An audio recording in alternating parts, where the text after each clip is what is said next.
नारी के ऊपर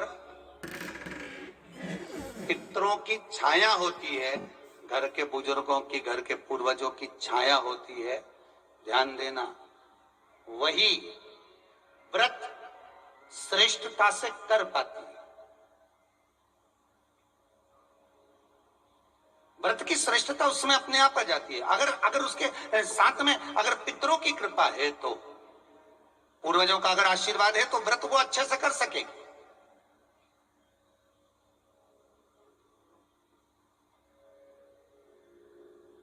और सहज भाषा में समझ लीजिए, बहुत अच्छे से समझना इस बात को, कि मान लो, एक सरल भाषा में आप और अच्छे से समझिए उसको, बहुत अच्छे से, कि जिस व्रत के दिन आपका उपवास है, सोमवार का, मंगलवार का, बुधवार का, गुरुवार का, तीज का, चतुर्थी का, पंचमी का, छठ का, किसी का भी अगर आपका व्रत है, और उस व्रत वाले दिन यदि आपको क्रोध आ रहा है, व्रत वाले दिन अगर आपकी प्रवृत्ति चिड़चिड़ी हो रही है, क्रोध आ रहा है, अपशब्द निकल रहे हैं, और रोना आ रहा है, क्रोध आ रहा है, बहुत सारे परेशानी उसी दिन तुम्हारे सामने आ रही है, समझ लेना कि तुम्हारे घर के पितृ भूखे जरूर है, अन्न भाग मांग रहे हैं। एक बात पहले भी कही थी, शायद आपको ध्यान में होगा, रात्रि को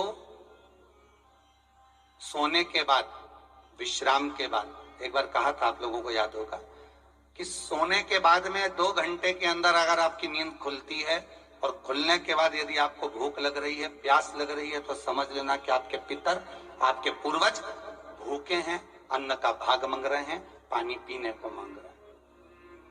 उससे नहीं समझ सकते तो व्रत से समझो।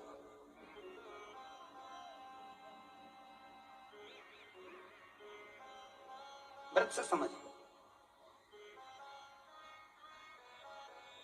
मान लो आपने व्रत किया और आपकी प्रवृत्ति चिड़चिड़ हो रही है, क्रोध आ रहा है, अपशब्द निकल रहे हैं, ताने निकल रहे हैं, या कोई कुछ कहकर चले गया, और आपकी आंखों में अश्रु भर रहे हैं, आपकी आंखों में आंसू आ रहे हैं, तो वो श्रेष्ठ व्रत नहीं हो सकता, उसमें दुख है।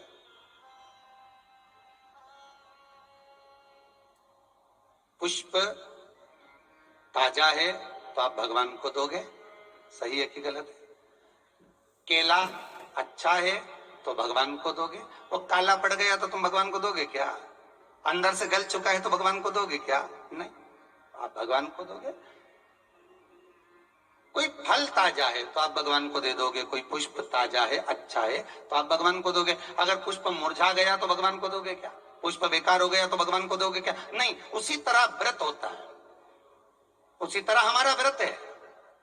जिस व्रत में हमको क्रोध आ रहा है, जिस व्रत में हम चिड़चिड़े हो रहे हैं, जिस व्रत में हम अपशब्द कर रहे हैं, जिस व्रत में हमको रोना आ रहा है, जिस व्रत में हम किसी की बात का ठेस हमको पहुंच रहा है और हम क्रोधित हो गए, हम रो दिए, हम चिड़चिड़ हो गए, समझ लेना वो फूल मुरझा चुका है, वो व्रत तुम्हारा बेकार हो चुका है, उसको भगवान स्वीकार नहीं करेगा।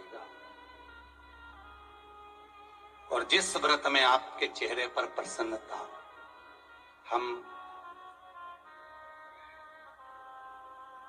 इस व्यासपीठ से कहना चाहेंगे कि जितने भी यजमान यहाँ कथा करवाने आते हैं, जितने भी यजमान यहाँ पहुंचते हैं, या ऑनलाइन वहीं से बैठकर पूजन कर कर कथा करवाते हैं, हम उनको भी कहते हैं कि 7 दिन की आपकी शिव महापुराण की कथा है, 5 दिन की आपकी शिव महापुराण की कथा है, 9 दिन की आपकी शिव महापुराण की कथा है।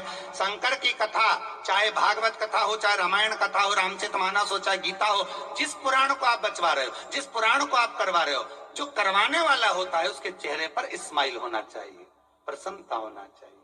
क्यों? क्योंकि इस पुराण को आप अकेले नहीं सुन रहे, इस पुराण को आपके पितृ लोक में विराजमान पितृ पूर्वज भी श्रवण कर रहे हैं। जितनी आपकी चेहरे पर प्रसन्नता होगी, उतनी आपके पूर्वज भर भर कर आशीर्वाद देंगे। 7 दिन तक, जब तक आप कथा का रसस्वादन कर रहे हो, कथा श्रवण कर रहे हो, 7 दिन तक आपके चेहरे पर अगर प्रसन्नता है तो पूर्वजों का आशीर्वाद आप पर बना हुआ है।